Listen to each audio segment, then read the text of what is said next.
Quand j'ai vu une petite fille vendant de l'artisanat au marché, mon corps tremblait, elle ressemblait à ma fille décédée 1 an plus tôt. Bonjour, si vous aimez des histoires comme celle-ci, pensez à vous abonner à la chaîne. Aidez-nous et ne manquez plus d'histoires comme celle-ci. Merci et passons à l'histoire. Madrid, un jour gris d'automne. Les feuilles sèches craquaient sous mes pieds tandis que je marchais dans les rues vides. La douleur me consumait de l'intérieur, une douleur qu'aucun être humain ne devrait jamais expérimenter. Ma chère fille Lucia, ma lumière, ma raison de vivre, m'avait été arrachée dans un cruel tour du destin. Je pouvais encore entendre son rire, voir son sourire qui illuminait même le jour le plus sombre. Mais maintenant, il ne restait qu'un vide insupportable. Je me sentais perdu, comme un navire à la dérive dans une mer déchaînée. Les souvenirs m'assaillaient sans pitié, et les larmes étaient devenues mes fidèles compagnes. J'essayais de me réfugier dans le travail, cherchant désespérément une échappatoire, mais même cela ne parvenait pas à faire taire la douleur qui me déchirait de l'intérieur. La nuit, le silence de mon appartement devenait assourdissant. Je m'allongeais sur le lit, fixant le plafond, tandis que les souvenirs de Lucia dansaient dans mon esprit.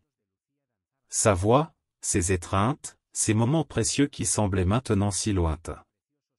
Je me demandais comment je pourrais continuer sans elle, comment je pourrais trouver un sens à cette vie qui était soudainement devenue si vide. Mais au milieu de toute cette obscurité, une étincelle d'espoir refusait de s'éteindre. Quelque chose en moi me disait que je devais continuer à lutter, que je ne pouvais pas abandonner. C'était peut-être la voix de Lucia, me guidant depuis un endroit au-delà de ce monde. Ou peut-être était-ce mon propre instinct de survie, refusant d'être vaincu. Chaque jour qui passait, je me forçais à mettre un pied devant l'autre. À respirer, à manger, à continuer malgré la douleur qui me consumait. Je savais que ce ne serait pas facile, que le chemin devant moi serait rempli d'obstacles et de moments de faiblesse. Mais je savais aussi que je le devais à Lucia, à sa mémoire, à tout l'amour que nous avions partagé. Alors je me suis accroché à cette étincelle d'espoir, aussi petite soit-elle. Je me suis promis que je trouverais un moyen d'honorer la vie de ma fille, de donner un sens à son absence. Je ne savais pas comment je le ferais, ni combien de temps cela me prendrait, mais j'étais prêt à essayer. Car au milieu de toute cette douleur, il restait une certitude inébranlable, l'amour que je ressentais pour Lucia ne disparaîtrait jamais, peu importe ce que le destin me réservait. Le cœur brisé mais la détermination intacte, j'ai affronté ce jour gris d'automne. Un pas à la fois, un jour à la fois. Pour Lucia, pour moi-même, pour l'amour qui nous unissait au-delà de la mort.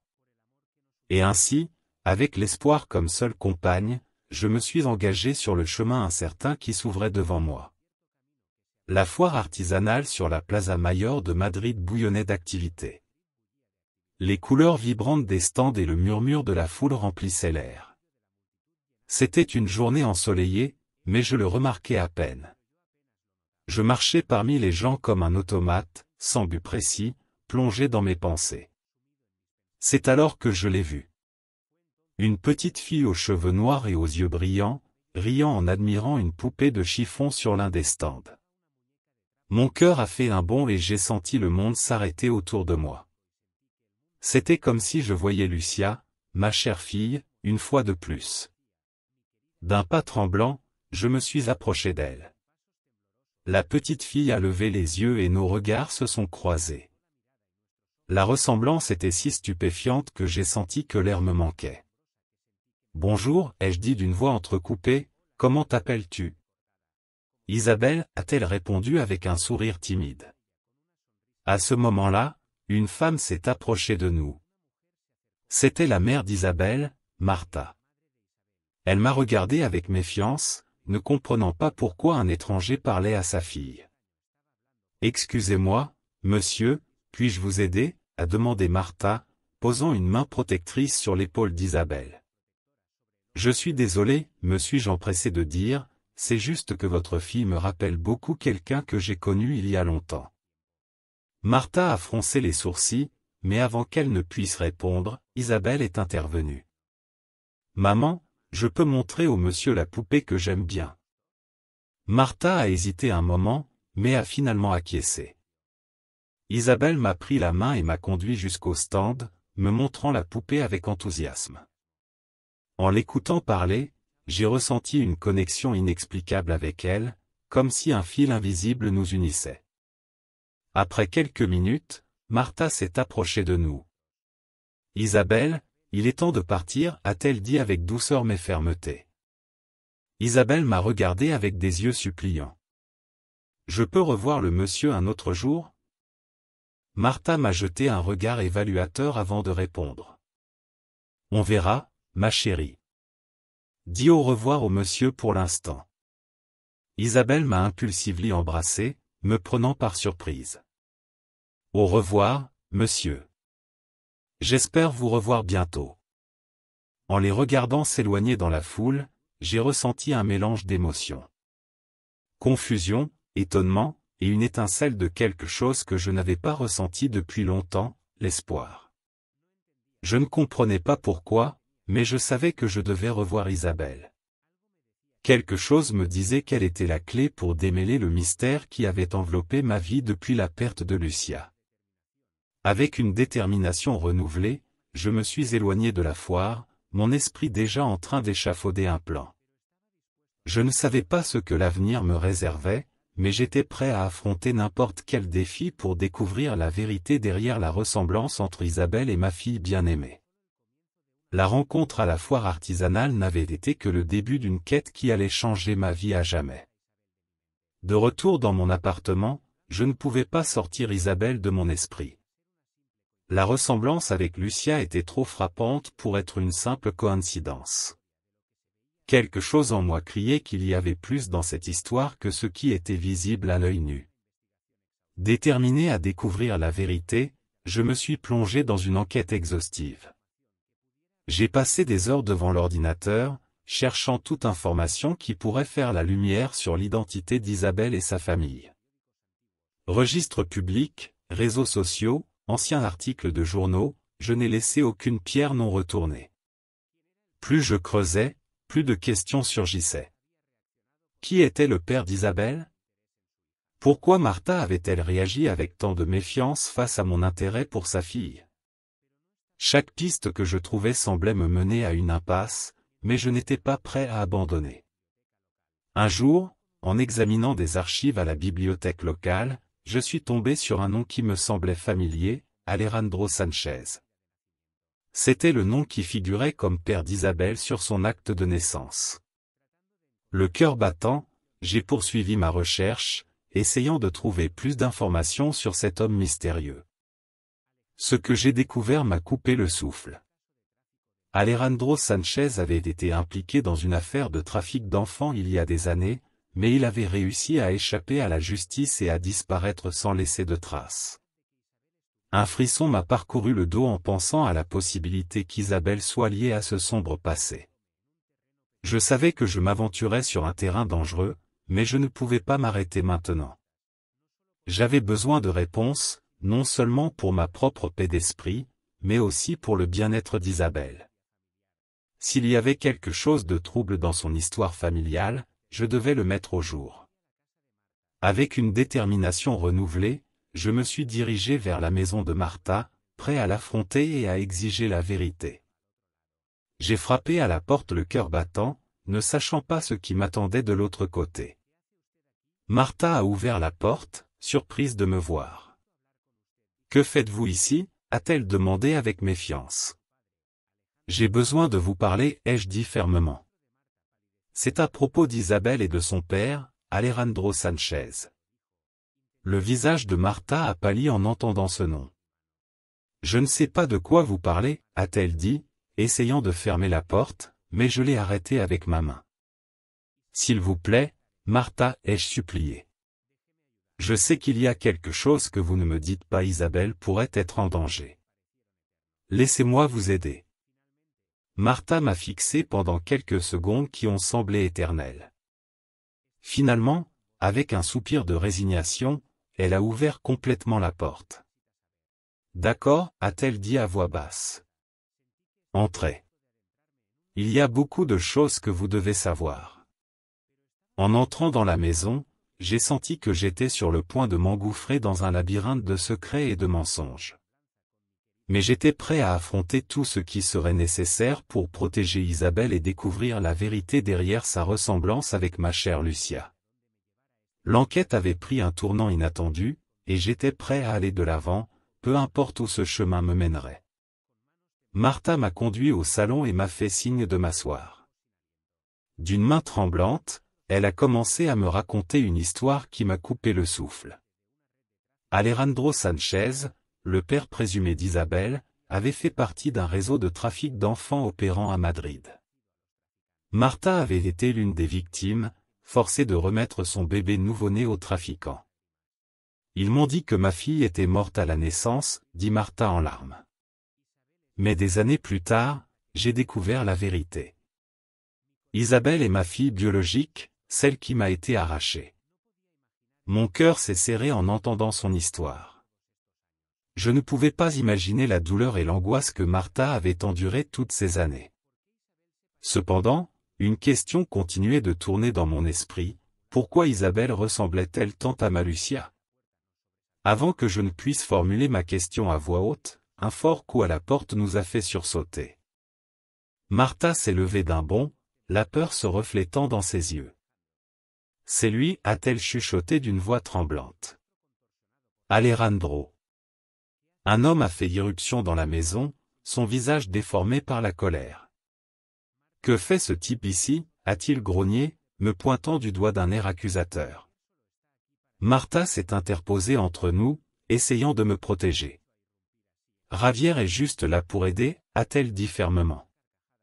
Tu n'as pas le droit de faire irruption comme ça dans ma maison. Alejandro a laissé échapper un rire sinistre. Aider? Tu ne sais pas dans quoi tu te mêles, mon ami, m'a-t-il dit, plantant ses yeux sombres dans les miens. Éloigne-toi d'Isabelle et de Martha, ou assumant les conséquences. J'ai senti une vague de colère parcourir mon corps. Je n'allais pas laisser ce criminel m'intimider. Je n'ai pas peur de toi, ai-je répondu, soutenant son regard. Je vais aller au fond de toute cette affaire, et tu ne pourras pas m'arrêter. Alejandro a fait un pas vers moi, son visage à quelques centimètres du mien. Tu joues avec le feu, tu le sais? Je peux faire de ta vie un enfer. Je peux te détruire. J'ai déjà traversé l'enfer, ai-je répliqué d'une voix tremblante mais déterminée.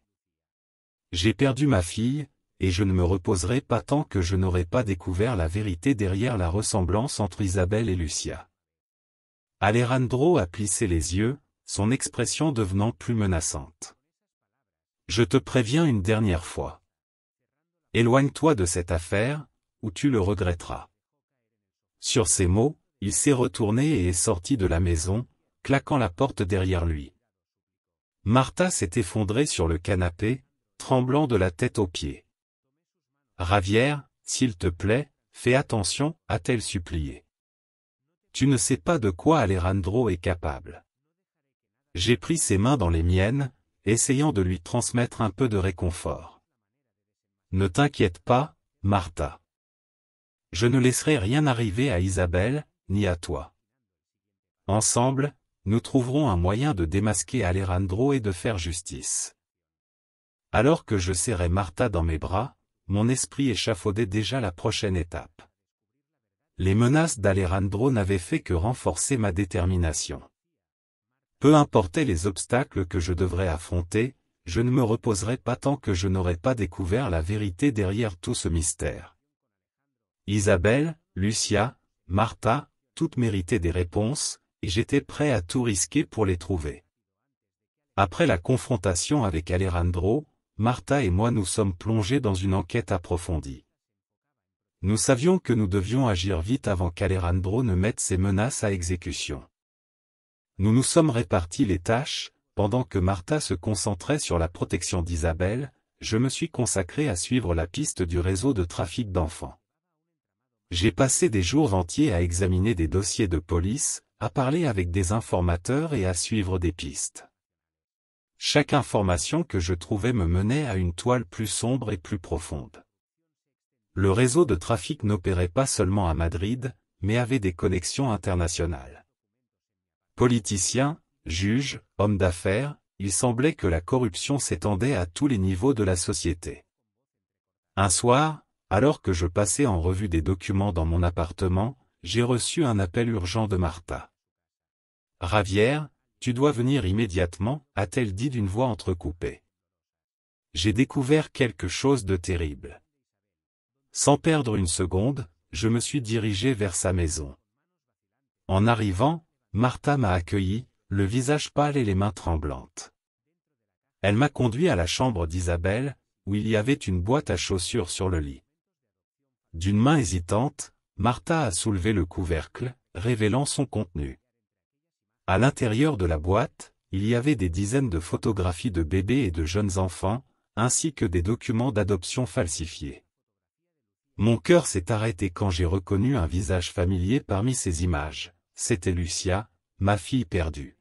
« Qu'est-ce que cela signifie ?» ai-je demandé d'une voix tremblante, tenant la photo de Lucia d'une main tremblante. Martha m'a regardé avec des larmes dans les yeux. J'ai trouvé cette boîte cachée dans le grenier. Je pense qu'Isabelle n'est pas la seule victime du réseau de trafic. Il y a beaucoup plus d'enfants, y compris ta fille. J'ai senti le monde s'effondrer autour de moi. L'idée que Lucia ait pu être victime de ces criminels était trop horrible à envisager. Pourtant, la preuve était là, devant moi, indéniable et déchirante. Avec une détermination renouvelée, Martha et moi nous sommes résolus à démêler les fils de cette sinistre intrigue.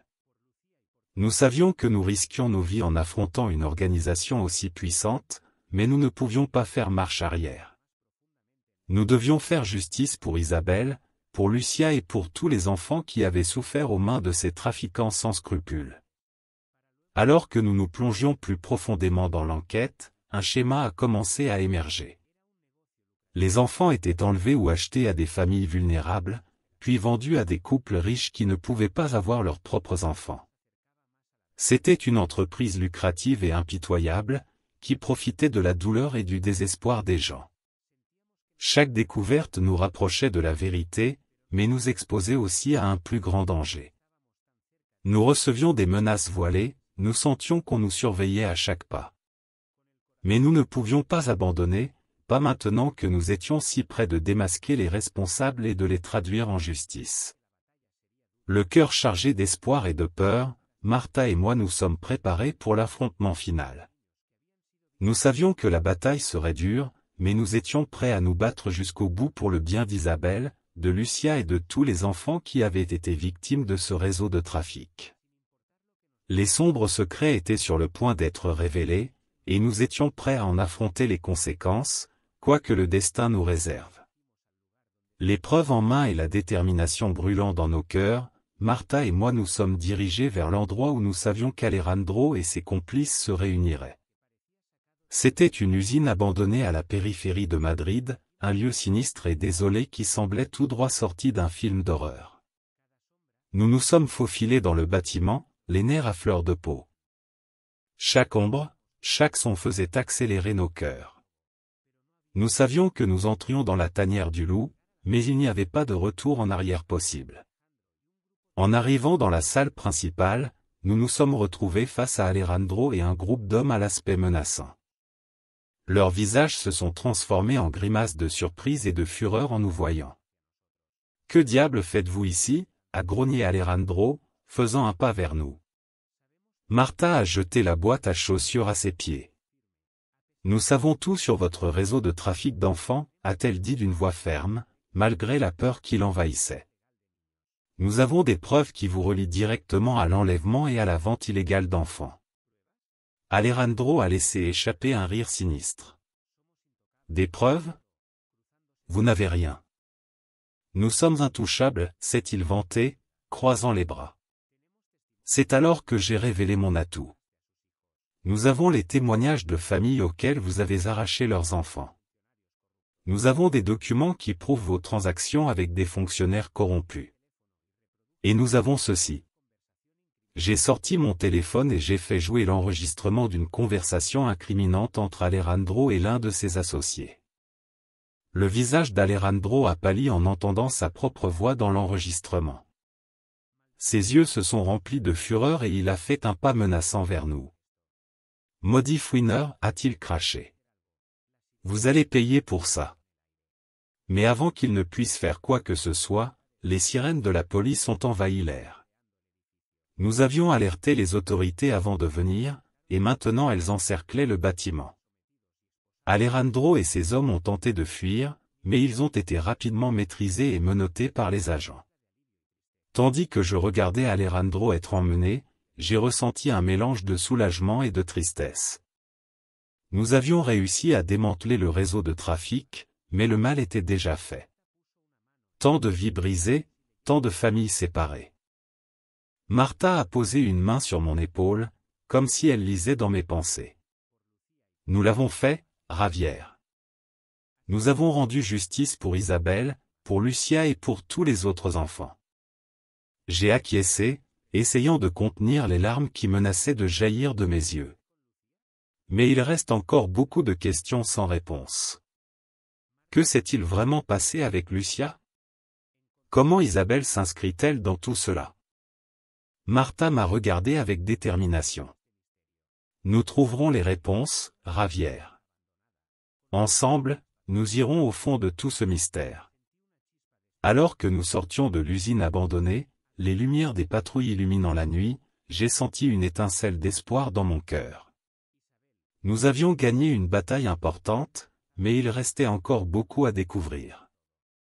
Isabelle, Lucia, leurs histoires étaient entrelacées d'une manière que nous ne comprenions pas encore totalement. Mais une chose était sûre, nous ne nous reposerions pas tant que nous n'aurions pas démêlé la vérité et réuni les familles qui avaient été séparées par la cupidité et la cruauté de quelques-uns.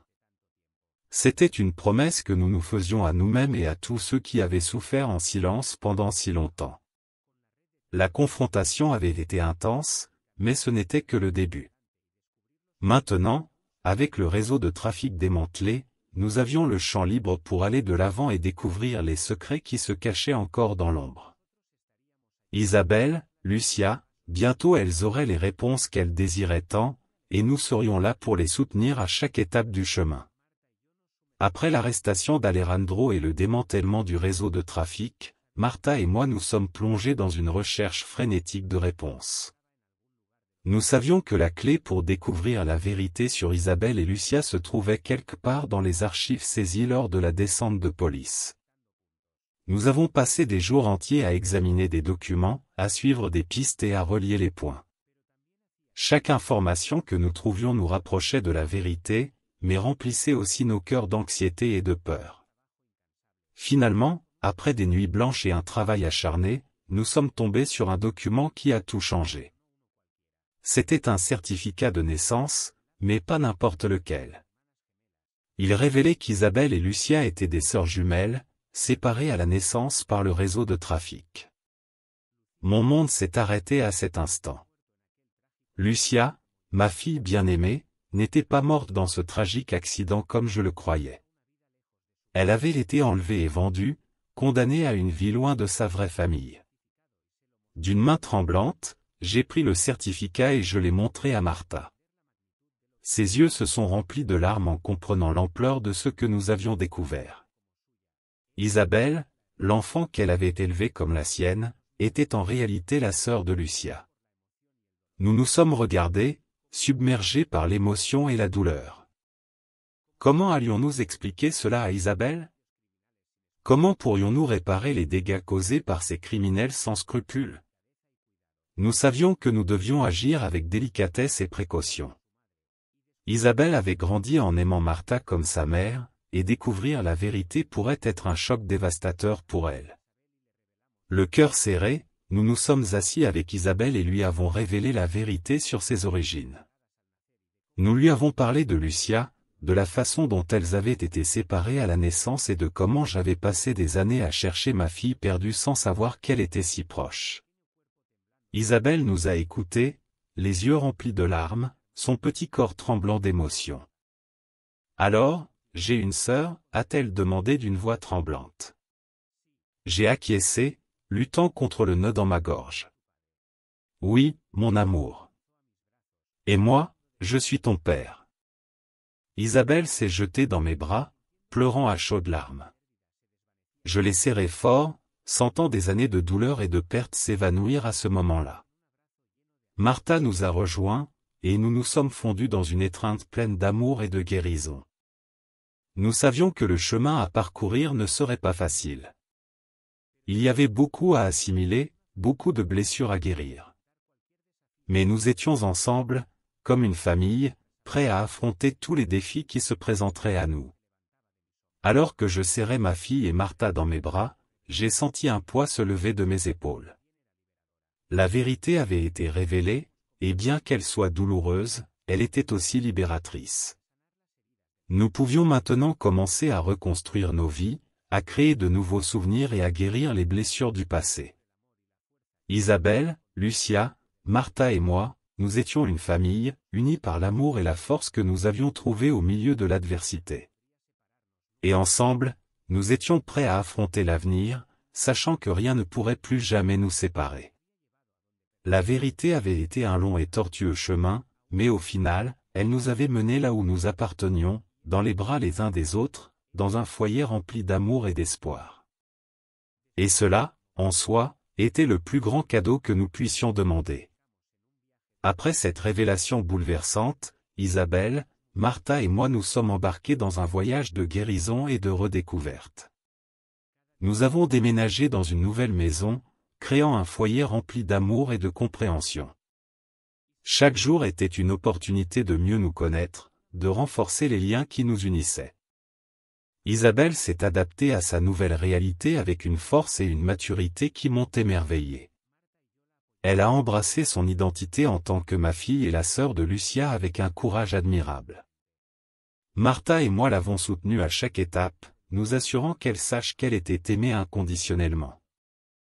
Ensemble, nous avons visité la tombe de Lucia, où nous avons versé des larmes de tristesse et de soulagement. Isabelle a déposé des fleurs et a parlé à sa sœur, lui promettant de vivre chaque jour au maximum en son honneur. Ce fut un moment de clôture et de nouveau départ pour nous tous.